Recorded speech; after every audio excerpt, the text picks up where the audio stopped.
got some feedback from one of my users that wanted to see the code a bit larger, so you're going to see less code on screen now, but you should be able to see it larger, so hopefully that helps you guys read it as we're going through it.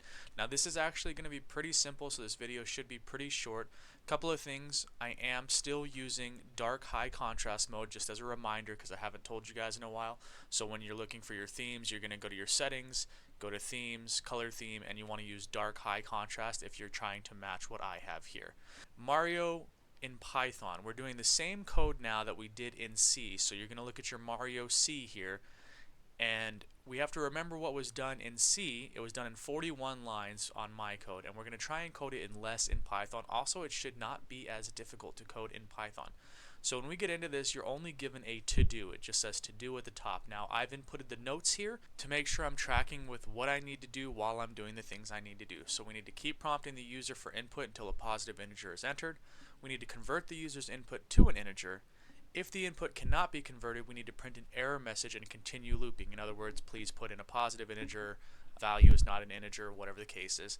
Then we need to get the height of the pyramid, validate the height must be between 1 and 8, and then we need to generate the pyramid. Let's get into this.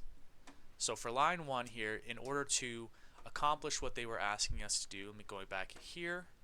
They want you to write a file called Mario.py that recreates the half pyramid.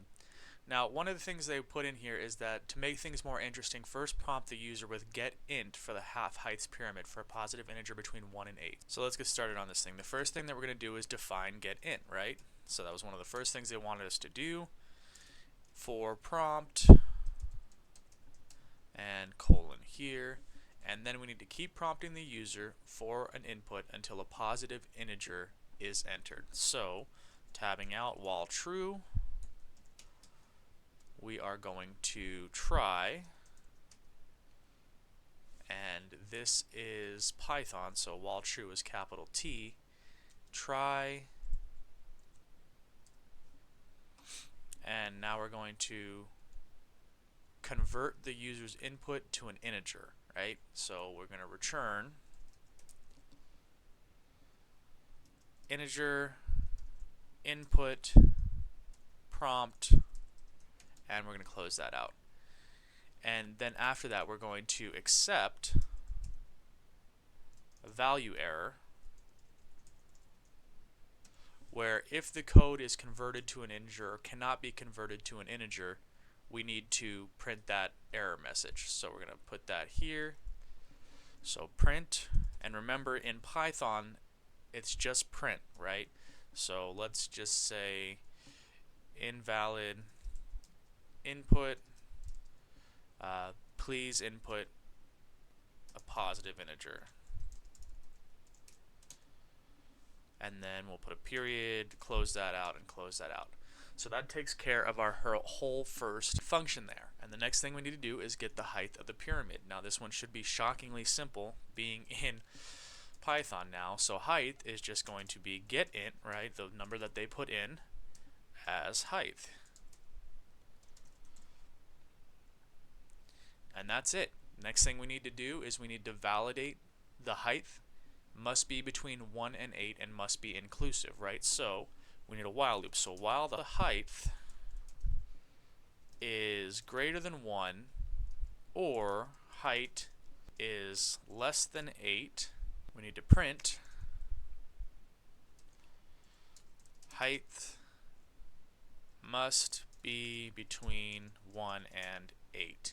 You can put, please select a value between 1 and 8 or whatever you want to print there, that's fine.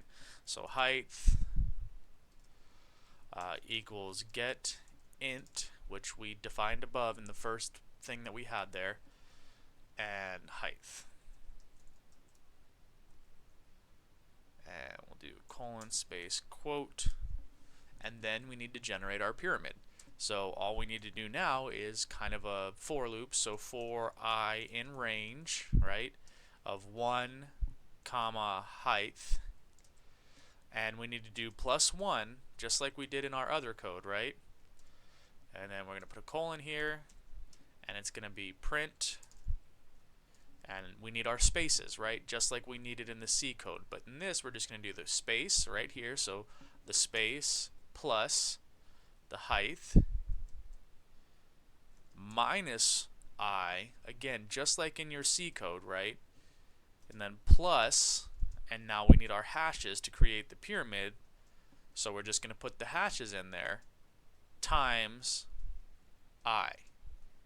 And that should wrap us up. So let's go ahead and do this real quick. So we're going to run our program Python Mario.py here. And now we're going to run our Python here. Height, let's put 8. And I should have realized that that was spelt wrong by that. So let's fix that. And my apologies, this one's not a plus, this one's a asterisk or a times. And then let's try again. 8. There we go. The only thing I'm going to change here is you see that height right there where it wasn't giving me the space. We're going to go ahead and put that space in there, so we're just going to do it like this. Save that, and then let's run that again real quick. Now it gives us the prompt with the spacing in between it, so we've got that fixed. And that's your code for Mario Python. Congratulations on week 6, 1 of 4. We've got cache readability and DNA coming up. This is CS50. That was Mario Python. I'm Devin. You are awesome. See you guys soon.